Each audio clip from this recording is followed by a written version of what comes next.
Assalamualaikum warahmatullahi wabarakatuh. Waalaikumsalam warahmatullahi wabarakatuh. Apa kabar Ananda pada siang hari ini? Alhamdulillah sehat, Bu. Nah, sebelum kita mulai pembelajaran, kepada ketua kelas, tolong pimpin teman-temannya untuk berdoa. Baiklah teman-teman, sebelum kita mulai pelajaran, terlebih dahulu kita berdoa. Berdoa mulai. Berdoa selesai. Nah, terima kasih ya kepada ketua kelas yang telah memimpin teman-temannya untuk berdoa. Nah, Ibu sekarang mau cek kehadiran Anda semuanya. Murni, Hadir, Bu. iya. Hadir, Bu. Ada teman-temannya yang tidak hadir pada hari ini? Dah, Bu. Tidak, bagus ya. Berarti kehadiran kalian hari ini lengkap. Nah, sebelum belajar, Ibu lihat kursinya masih belum rapi. Tolong dirapikan kursinya ya. Semua hal-hal yang tidak berbau dengan pembelajaran kita hari ini, tolong disimpan ya. Nah, minggu kemarin Ananda semua kan sudah belajar mengenai hidrolisis garam dan sifat-sifat garam berdasarkan asam basa penyusunnya. Nah, Ibu mau mereview kembali pelajaran kita minggu lalu mengenai hidrolisis garam.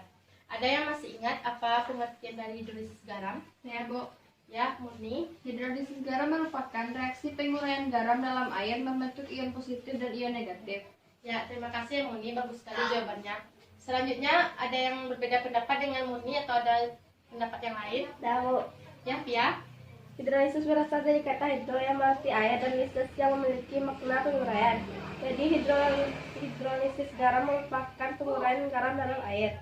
Ya, benar ya Pia jawabannya. Kedua jawaban dari Nanda tersebut memang semuanya benar. Namun Ibu lengkapkan kembali jawabannya. Hidrolisis garam itu adalah reaksi penguraian garam di dalam air di mana akan menghasilkan ion-ion, ada ion positif dan ion negatifnya. Nah, selanjutnya materi kita yaitu mengenai sifat-sifat garam. Nah, ada yang masih ingat apa-apa saja sifat garam yang telah kita pelajari minggu lalu? Ada, Bu. Ya, kepada Murni. Sifat-sifat garam berdasarkan asam basa penyusunnya. 1. Bersifat asam, terdiri dari asam kuat ditambah basa lemah. 2. Bersifat basa, terdiri dari asam lemah tambah basa kuat. 3. Bersifat netral, terdiri dari asam kuat dan basa kuat. Ya, kita beri aplaus untuk Murni ya. Bagus. Nah, itu memang sifat-sifat garam yang telah kita pelajari minggu lalu. Yang pertama ada bersifat asam, yang kedua bersifat basa, dan yang ketiga bersifat netral. Nah, pembelajaran kita hari ini masih berhubungan dengan pembelajaran kita yang minggu lalu, yaitu mengenai hidrolisis garam juga. Nah, Ibu mau mencontohkan satu hal dalam kehidupan kita, yaitu Ananda semua pasti kalau sekolah pakai baju seragam kan? Ya, Bu. Nah, baju seragam itu kalau kita gunakan, apalagi dia putih, kalau kita gunakan setiap hari dia akan mulai menguning dan kusam. Nah, coba perhatikan ibunya kalau di rumah. Untuk memutihkan kembali seragam kita, apa yang digunakan?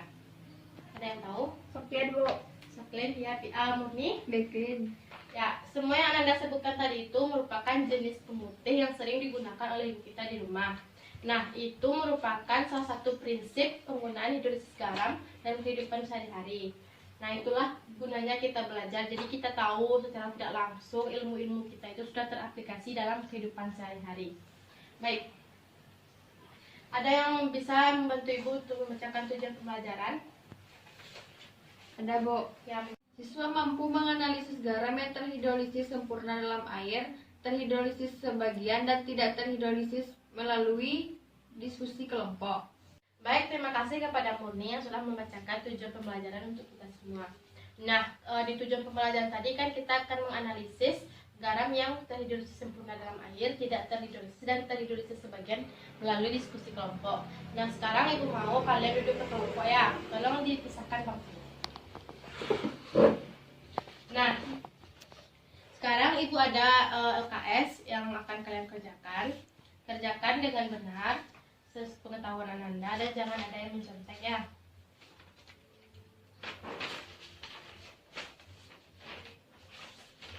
Nah, itu LKPD-nya dijawab. Sebelum kalian menjawab, Ibu akan menjelaskan dulu apa saja pokok-pokok materi kita yang akan kita pelajari pada hari ini. Nah, perhatikan ke depan apa saja materi yang akan kita pelajari hari ini.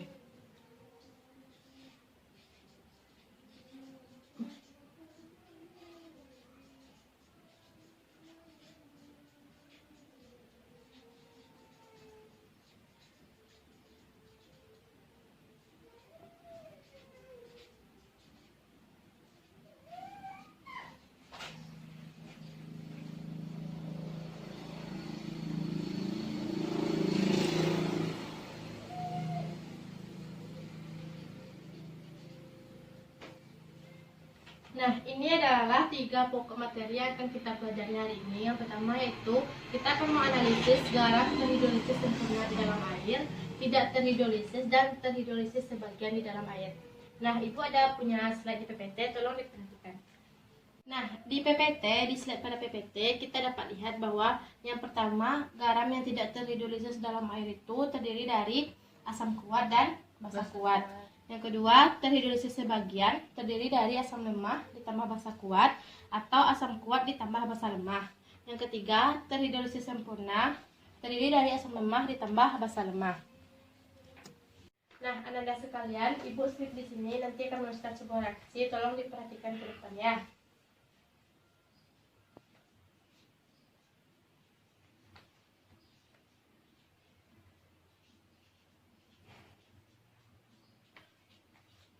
Nah, menurut Ananda, reaksi yang Ibu berikan di depan ini, kalau kita hidrolisis di dalam air, apakah dia dapat terhidrolisis sempurna, tidak terhidrolisis, atau terhidrolisis sebagian? Terhidrolisis sempurna. Sebagian. Nah, dari jawaban Ananda tadi kan Ananda memiliki pendapat yang berbeda. Nah, untuk membuktikan apakah NaOH ini ditambah NaCl, NaOH ditambah HCl menghasilkan NaCl tambah 2O. Nanti apabila di dalam air akan menjadi terhidrolisis sempurna, tidak terhidrolisis, atau terhidrolisis sebagian. Ananda kerjakan dulu LKS-nya. Nah, kemarin kan Ibu sudah menyinggung juga mengenai reaksi ini pada pelajaran kita minggu lalu. Dan kalian juga sudah Ibu suruh baca-baca buku di rumah mengenai materi kita pada hari ini. Nah, kerjakan LKS-nya sebisa Ananda. Kalau ada yang tidak tahu, bisa ditanyakan ke Ibu nantinya. Kerjakan sendiri dan tidak boleh menyontek pada kelompok yang lain. Berikan waktu 10 menit untuk mengerjakan LKS-nya. Silahkan dikerjakan.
Bu, yang ini soalnya kurang jelas, Bu. Ayah yang mana Murni?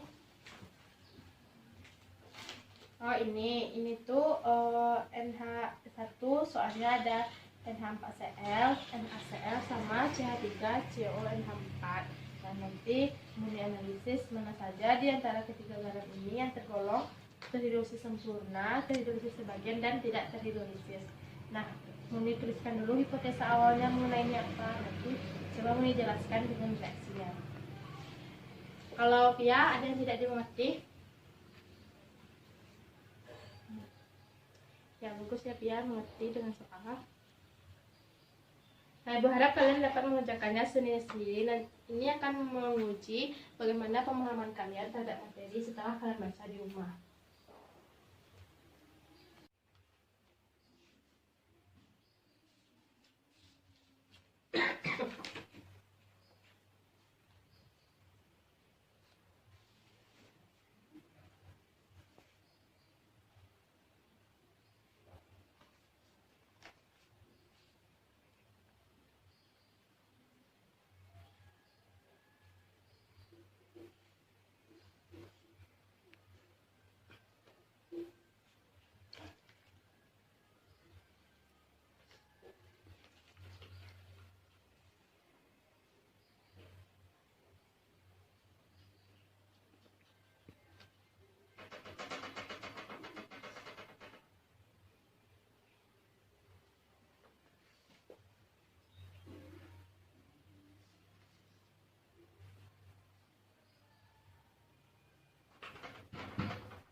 Baik anak-anak, Ibu rasa waktunya sudah cukup untuk mengerjakan LKS-nya.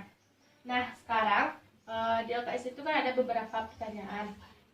Ada yang bisa menuliskan jawabannya ke depan? Nah, Bu. Ya, silakan ini. Nanti lanjut ke kelompok selanjutnya, yaitu kelompok iya ya.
Ya, terima kasih kepada Muni atas jawabannya.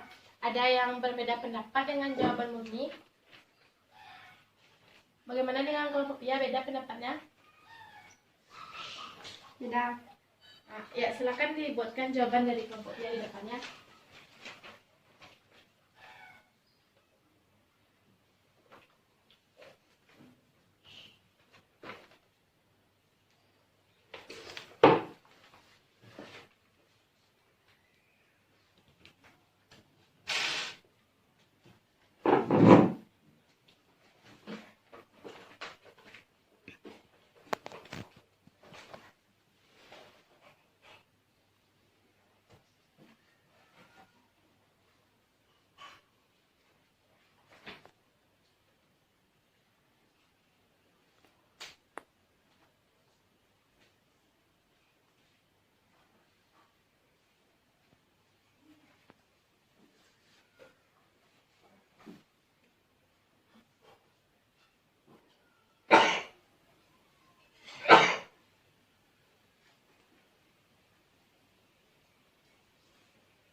Nah, baik, di sini Anda sudah menuliskan jawaban dari masing-masing kelompok.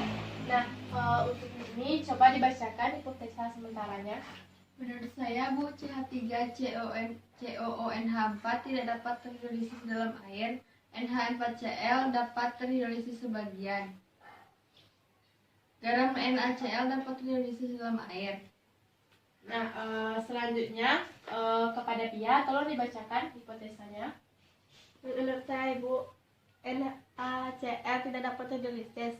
CH3COONH4 dapat terhidrolisis. NH4Cl terhidrolisis sebagian. Nah, di sini Ibu lihat dari kedua kelompok masing-masing itu memiliki pendapat yang berbeda terhadap ketiga jenis garam ini. Nah, kita lihat bagaimana sebenarnya pembuktian dari ketiga jenis garam ini. Apakah dia terhidrolisis sempurna, terhidrolisis sebagian, atau tidak terhidrolisis. Nah, coba Anda perhatikan video yang ada pada PPT Ibu. Nah, dapat dilihat pada video itu ada molekul air yang berada di dalam tabung, kemudian dimasukkan garam NaCl. Nah, lalu diaduk. Perhatikan baik-baik ke depan ya.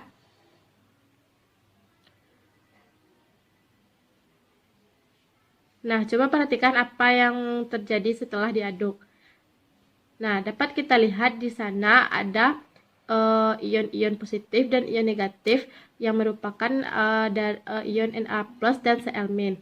Nah, kita lihat bahwasanya Na+ tidak terhidrolisis oleh air, begitu juga dengan Cl- tidak terhidrolisis dalam air. Nah, sekarang kita periksa jawaban Anda. Kita mulai yang pertama dari kelompok murni. Kita lihat murni mengatakan di hipotesa awalnya bahwa NaCl dapat terhidrolisis di dalam air. Nah, kita lihat reaksi yang dibuat oleh murni. Di sini murni membuatkan bahwa ion Na+ nanti akan bereaksi dengan air membentuk NaOH, sedangkan Cl- membentuk HCl. Ini salah ya murni. Kita ketahui bahwa NaCl ini terdiri dari asam kuat ditambah dengan basa kuat. Nah, asam kuat ditambah basa kuat jika kita larutkan di dalam air, dia akan membentuk ion positif dan ion negatif. Kita contohkan misalnya NaCl nanti akan menghasilkan Na+ ditambah Cl-. Nah, ion-ion ini tidak akan terhidrolisis di dalam air karena di dalam air jumlah ion Na+ dan Cl- ini tetap stabil atau banyaknya itu tetap di dalam air, maka dari itu dia tidak mudah terhidrolisis oleh air. Nah, jadi NaCl ini merupakan garam yang tidak terhidrolisis di dalam air. Ini salah ya. Kemudian kita lihat dari jawaban kelompok Pia. Nah, Pia mengatakan bahwa NaCl tidak dapat terhidrolisis. Nah, ini benar ya, hipotesa awalnya. Kemudian kita lihat reaksinya. Ya, benar sekali. Kalau suatu reaksi itu tidak dapat dilanjutkan, maka diberi tanda silang ya. Nah, ini benar. Kemudian kita lanjut melihat hipotesa yang kedua, yaitu garam CH3COONH4.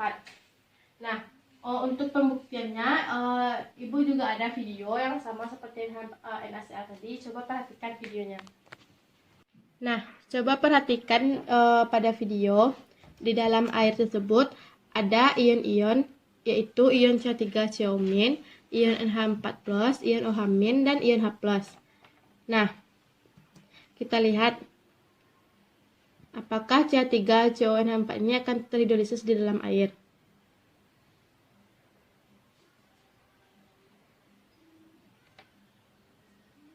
Nah, pada video jelas terlihat bahwasanya ion CH3CO- ini bereaksi dengan ion H+ dari air, sedangkan ion NH+-nya bereaksi dengan ion OH- dari molekul air. Nah, di sini kita lihat terbentuk lagi senyawa CH3COH dan NH4OH. Nah, ini berarti garam CH3COONH4 di dalam air dapat terhidrolisis sempurna. Nah, kita lihat jawaban dari kelompok murni. Murni mengatakan bahwa garam CH3 COO NH4 tidak dapat terhidrolisis di dalam air. Nah, berdasarkan video kita tadi, kita ketahui bahwa CH3 CONH4 ini dapat terhidrolisis sempurna di dalam air. Jadi, kita anggap hipotesa sementara murni ini salah. Kemudian, kita perhatikan reaksi yang dibuat oleh murni. Nah, ini reaksi yang dibuat oleh murni, ini salah ya reaksinya. Ion CH3 CO- ini nantinya akan bereaksi dengan ion H+ dari H2O, sehingga membentuk senyawa CH3COOH. Sedangkan NH+-nya akan bereaksi dengan H+, akan bereaksi dengan OH, sehingga membentuk NH4OH. Nah, selanjutnya kita lihat pendapat dari kelompok Pia. Pia mengatakan bahwa CH3COONH4 dapat terhidrolisis. Nah, di sini Pia kurang lengkap yang membuatkan terhidrolisis, maksudnya adalah terhidrolisis sempurna. Nah, kita lihat reaksinya. Nah, ini benar ya reaksi yang dibuatkan oleh Pia. Nah, selanjutnya garam yang terakhir yaitu garam NH4Cl. Nah, kita lihat juga pembuktiannya melalui video berikut ini. Nah, pada video ada H2O yang terion menjadi OH- dan H+, dan ada NH4Cl yang terion menjadi ion NH4+ dan ion Cl-. Nah, kita lihat reaksinya saat dihidrolisis.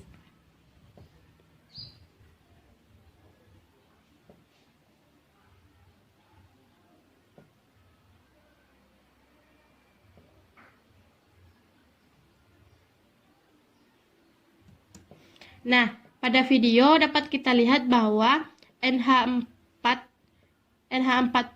yang bereaksi dengan OH- dari H2O, sedangkan Cl- tidak bereaksi dengan H+-nya. Ini karena ion Cl- itu lebih stabil sendiri atau tidak bereaksi dengan H+ dibandingkan dia bereaksi. Nah, berarti dapat disimpulkan bahwa NH4Cl ini merupakan garam yang terhidrolisis sebagian karena hanya ion NH4+ yang bereaksi dengan molekul air. Nah, kita lihat pendapat dari kelompok murni. Murni mengatakan bahwa NH4Cl ini dapat terhidrolisis sebagian.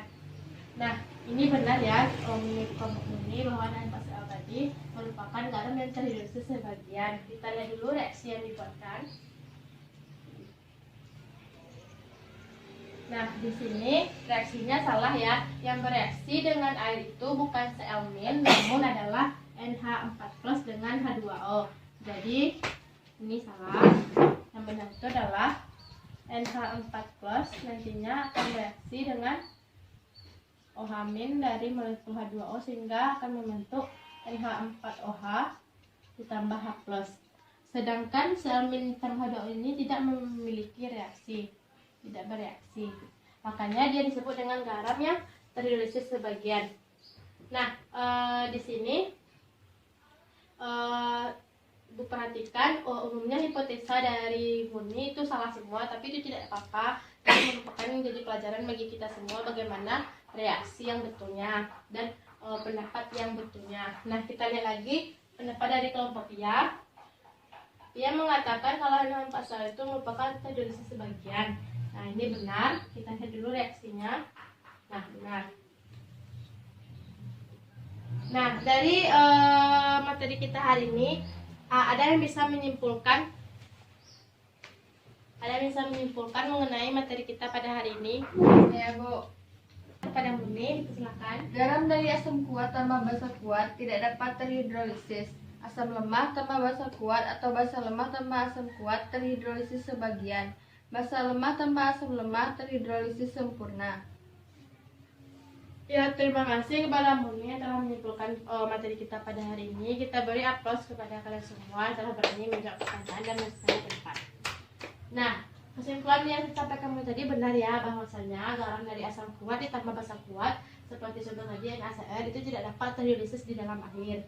Sedangkan garam yang berasal dari asam lemah ditambah basa lemah, contohnya C3COO ditambah NH4 dapat terhidrolisis sempurna di dalam air.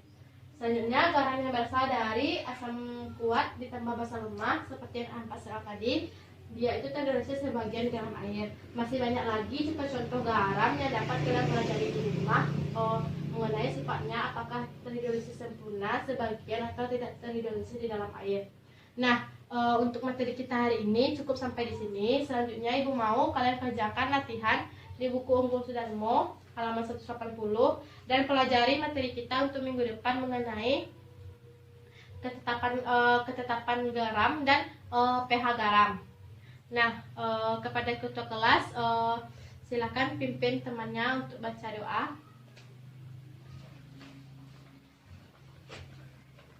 Baiklah, teman-teman, pelajaran selesai. Mari kita berdoa. Alhamdulillahirabbil alamin. Nah, sekian dari Ibu. Assalamualaikum warahmatullahi wabarakatuh. Waalaikumsalam Assalamualaikum warahmatullahi wabarakatuh.